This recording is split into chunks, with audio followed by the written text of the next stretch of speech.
got a wood chip in my sandal. Oh, it's uncomfortable. Good morning, my friends. Good morning.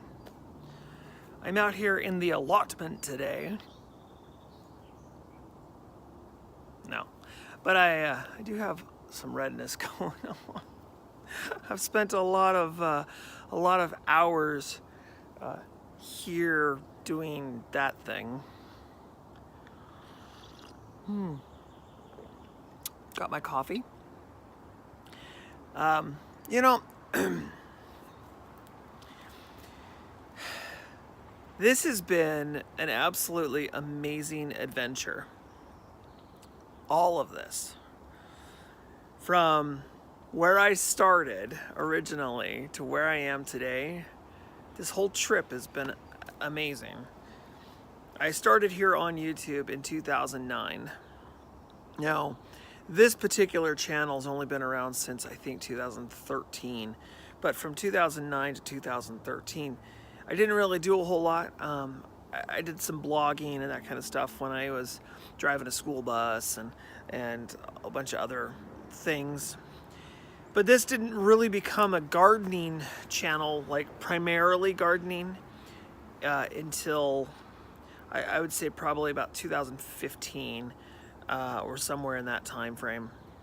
I've always been a gardener ever since I was really little. I've always wanted to garden and get my hands in the soil, and so I spent a lot of time as a child with my mom and in the garden with her, and then when she got sick, I just took over the garden. And of course, when I got sick, the garden just ceased to exist. And still today, the garden at my mom's house it doesn't exist. And my mom, I don't think, has the passion for it anymore. Might be a little inkling here or there, but the passion for gardening isn't really there. And of course, she lives in the next town over, which is quite a drive to get there. I mean, it's not crazy, but it's a little bit of a drive. But here on YouTube, I started this as a way for me to keep track of what I was doing. That's really the goal was to keep track of my garden. And then I thought, I could do my own little TV show and, I'm having fun with you.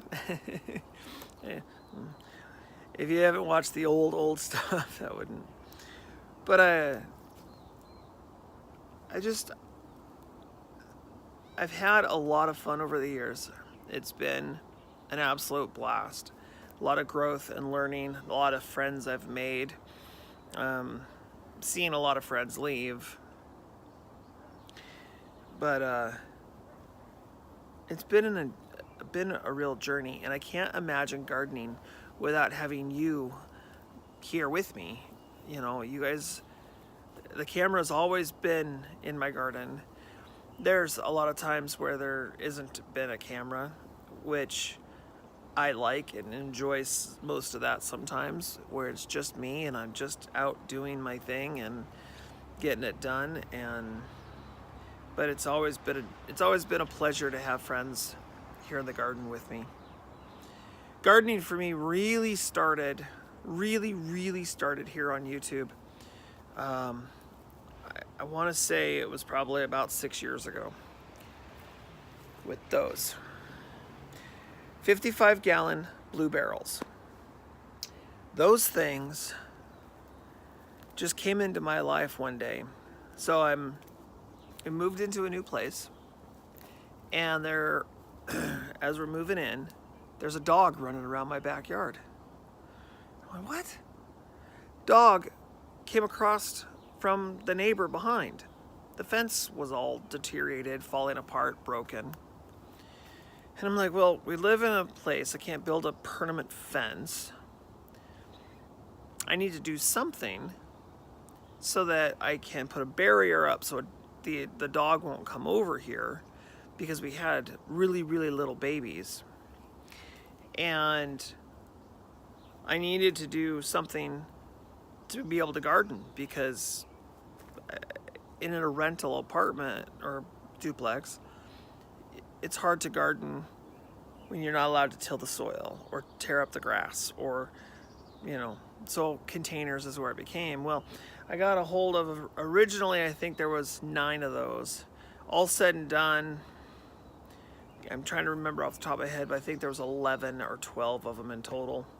And all I did is cut the top out of them, and then I put 5 holes around the bottom of them, 6 inches up, as a water reservoir, because I watched Rob Bob from Australia, and he put water reservoirs in the bottom of his containers, which the concept, I got it, but it didn't click completely.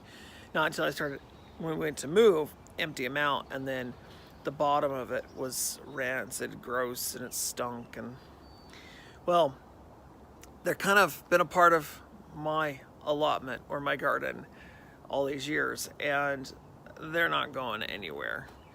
I love the concept of doing this in a raised bed. Now, it takes a lot of soil to do it, but for a raised bed, they're amazing. These guys that I've just brought out here, there's six of them full of dirt right now, and I'm putting the wood around the base of them to make them, so you can't see the blue barrel, make them look a little more upscale and cleaner and nicer looking, more permanent. I've drilled holes in the bottom of them so that the water doesn't pool at the bottom of the barrel anymore. It can drain all the way through. And that way the worms and the all the life and everything can come up out of the ground. The sun, I don't know if you see my face, the sun keeps changing. The sun is rising. So, but they've always been a part of my life. Another thing that's always been a part of my garden life is things that are free. And sort of fill those, I didn't pay anything.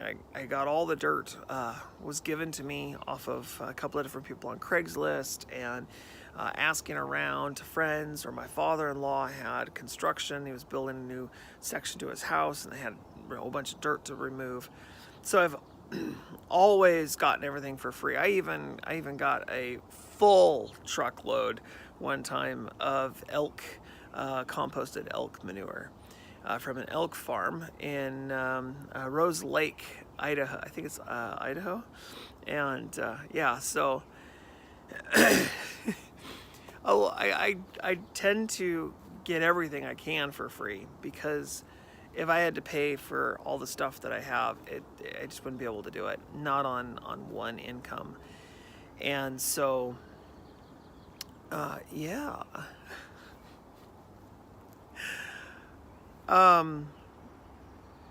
So I've paid for a few of these, but the majority of these I've gotten for free. Same with the wood, cedar fencing, I've gotten it for free. Plywood, gotten it for free. I get pallets, I don't know if you can see them there on the ground. I get pallets for free. I've acquired a bunch of T-posts that over time I've gotten them also given to me. And the only thing for this chicken coop that I've built that I had to actually pay out of pocket for was the screws. Or the drill, but the drill was a Father's Day present, I think, a couple of years ago. But the screws are pretty much the only thing I've ever actually had to pay for, or the tool to pound the T-posts in the ground. But other than that, I mean, it's free. And that's kind of the whole purpose of gardening for me, and the enjoyment for me is that I can acquire something that somebody's getting rid of or throwing away, and fix it, alter it, change it, manipulate it into something that is not only appealing to my eye, but it's very functional and it works exactly the way I envisioned it. And this chicken coop is just that, absolutely free. I just put some work effort into it, and it's exactly the way I envisioned it. And it's coming together, it's looking amazing. these birds are going to be able to be in here and feel safe and secure, and not going to have to worry about, you know, predators and that kind of thing. I'm sure I'm going to have those. We have raccoons here in this area really bad. So I'm hoping to figure something out. What I will probably and most likely do is I will probably end up putting an electric wire on this thing. Down at the very, and I'll talk about this all later, but down at the very bottom, putting on electric wire, and then up around the top.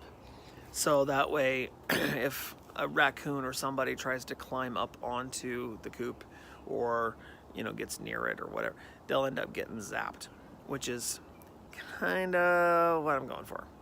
I want to zap the shit out of them. You're not welcome in my yard.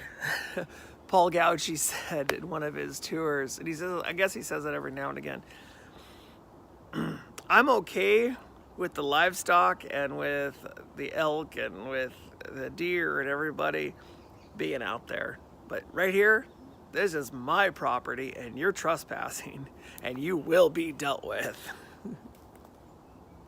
I love that because that's how I feel. This is my piece of property. This is my land. This is, well, it's not mine. I'm responsible for it, and I am taking care of it the best I possibly can with what I have. And the food that comes off of this is to be provided for my family. And yeah, so. And speaking of free, all the wood chips on my ground are free. I didn't pay for any of them. So, question just popped in my head. This was asked the other day on my, I think it was my pepper review video. When do I plan on putting peppers outside in the ground? And I always wait to plant my garden on Mother's Day. Mother's Day for me is the perfect moment, no matter what the temperature is outside. It's always the perfect moment because from that day forward, the chances of us having temperatures that drop down into the low 30s or even in the mid 30s at night is extremely rare. The frost is gone. In my area, the frost will not hit after Mother's Day. And if it does, it's very strange. The other issue we have is, so I will be planting on Mother's Day. The other issue I have, though, is my garden beds, or my garden space behind you, is not even close to ready. Not even close. I have an entire day's worth of work that needs to be done with clearing that piece of land, getting all the bushes, the trees, the limbs, all the logs, everything needs to come off of that before I can even do anything with it. I can garden in that space, but I'm not going to devote all of my attention and love into it this year for a couple of reasons. One, it's gonna be a half job. I was gonna say something else. Because I am already getting fairly late in the season for this thing to be prepped. I have a lot of weeds and roots and garbage that have to be removed. A lot of work that has to be done, and there's no fence. I live on a semi-busy arterial, one house over. You can hear the vehicles.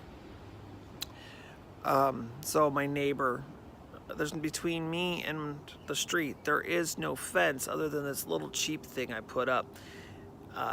And I need to put an actual fence in, and that isn't really going to happen, I don't think, until next year. Now, I'm gonna try to put a fence in using T-posts, and I got a bunch of cedar panels and stuff, but I'm only gonna be able to do so much, and I'm gonna do the best I possibly can. Unfortunately, it is what it is, and I mean, hopefully it works out and I get some sort of structure set up, at least even if it's only on the garden's part of it. But I'm not holding my breath. I want to put a fence in really bad, but financially, to put in what I want to put in is going to cost me about $300, and that's not something that I have just floating around. We are on a very tight budget because I am the only one working, and that's why I try to get everything I can for free. So anyways, enough about that. Let's turn this camera around. You can see what's above my head. See if we can do it. Look at that. The apple tree is totally in blossom. Isn't that awesome? It's definitely one of my favorite times of year when the apple trees go into blossom. The lilacs go into blossom. You know, it's great because it starts with the daffodils. You got the daffodils, and then the tulips, and then all of a sudden the apples, and then we end up getting the lilacs, and it's just this flush of color. And it says, "Ah, spring." It's so great. So, all right, you guys. I hope you have yourselves a fantastic day. Thank you so very much for staying here with me and listening to me go on and on and on here in my garden. And until next time, I love you, and bye for now.